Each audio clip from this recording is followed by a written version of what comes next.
another episode of this channel. Today I have a review video for you. I promised some of you that I would film a review video on the Allure bag once I get it, and here it is. So for those of you who don't know the brand very well, Guibert is a French equestrian leather brand which is based in Paris. It's actually quite well known in Europe and among some circles in the US because they sponsor equestrian events in some states. The Allure bag itself is one of their main handbag models for women. I first tried it on during one of my videos when I was picking up a belt for my husband. I'll link it above if you're interested.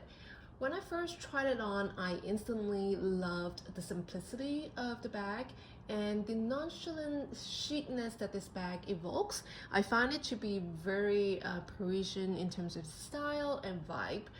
So it's been on my wish list ever since, and my husband got the hint and he got it for me for this Christmas. So the bag itself came in a Guibert branded box with the dust bag. Here is the dust bag. I didn't film the actual unboxing, but the box was fairly simple and cute with a gift ribbon. After I unboxed it, we just left for our Christmas trip. And I think our housekeeper must have thrown away the box because I couldn't find it when we came back. But here is the dust box. I quite like the material. And here is the bag itself.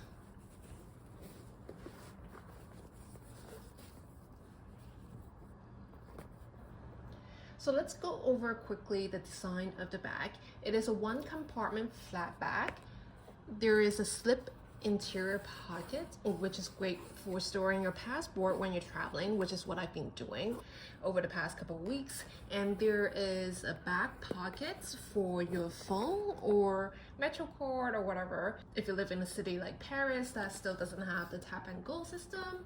There's a thin strap which is permanently attached to the bag, so it's not removable, but it is adjustable to various lengths.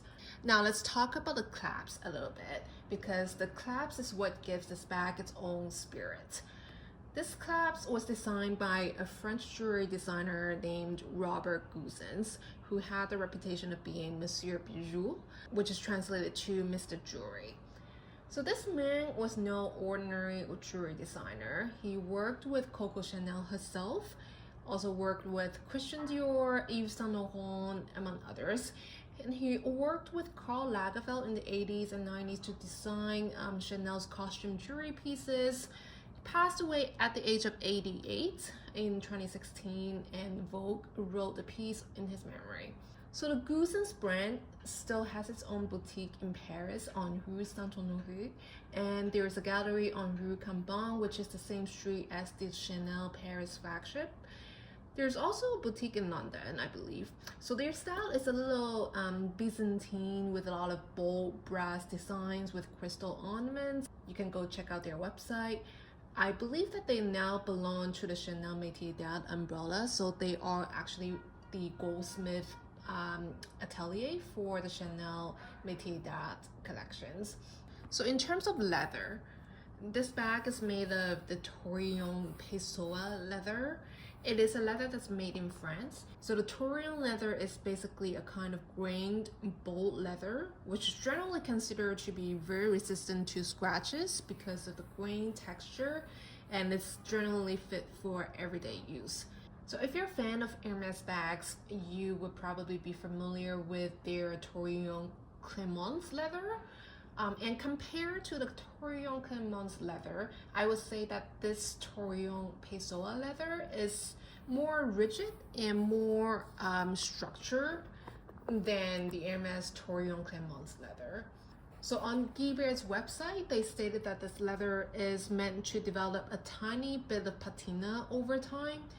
I actually would be very curious to see what the patina would look like on this color. I guess I shall find out over time. So the bag itself is made in Spain, and the inside lining is in a canvas material.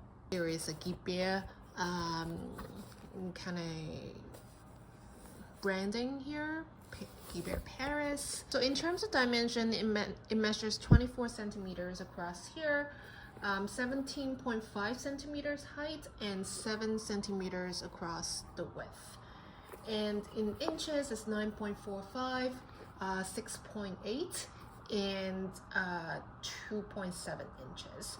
So I find the size to be very comfortable. It's not too big, but it's roomy enough to put all my essentials in and a small paperback book.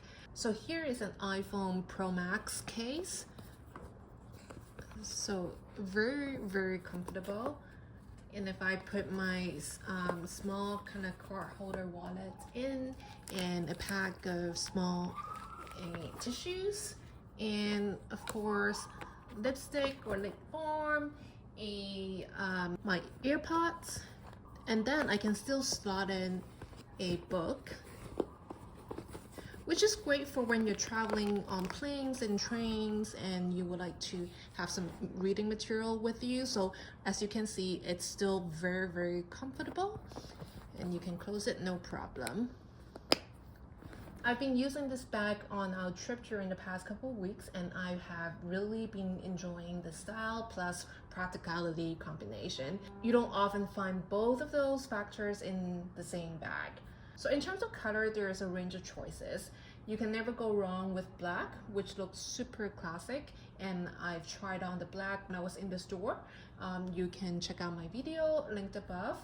They also have a gold color with a gold clasp, so it's their version of gold on gold, and a slightly more orange toned color called Masai.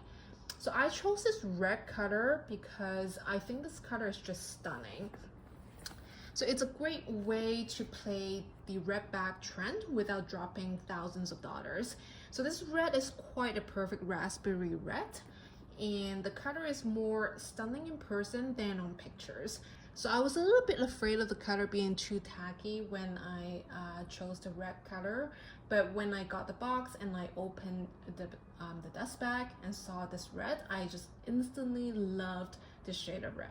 So besides looking amazing on itself, it also looks amazing with dark and dull kind of winter clothes. It looks perfect with black, white, and gray if you wear a lot of those colors in the winter. I usually wear this as a shoulder bag, but I think most people would love the convenience of a crossbody, which I think this bag is great for as well. The strap length is really perfect for both because it is adjustable to a pretty large extent.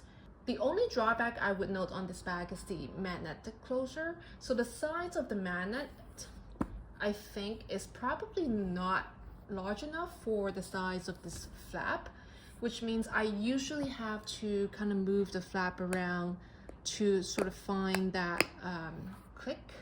So when you're closing the bag, you kind of just have to move around to align the two sides of the magnet and find that click.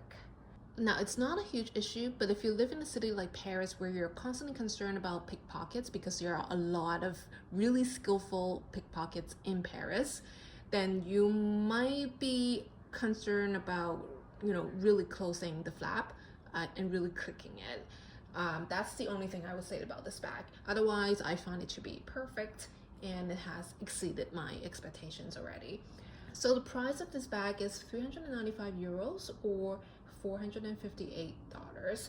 They ship worldwide on their website, but of course, if you buy it in Paris in person, you'll be able to get the VAT refund. So many of their colors are on pre-order only. You have to wait like 2-3 months, but I find it to be well worth the wait. Alright, so this is all I have to say about this bag. Please let me know in the commentary section if you have any questions at all. I'll leave you with some footages of our travels over the past couple of weeks during the holiday period when I was traveling with the bag. Bye now.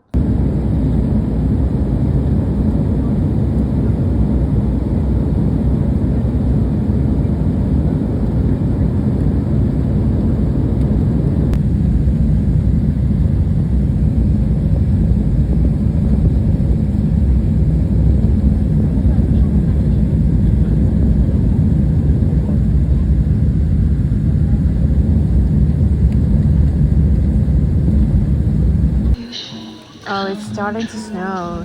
Although it's kind of like hail, but it's starting to feel a lot like Christmas.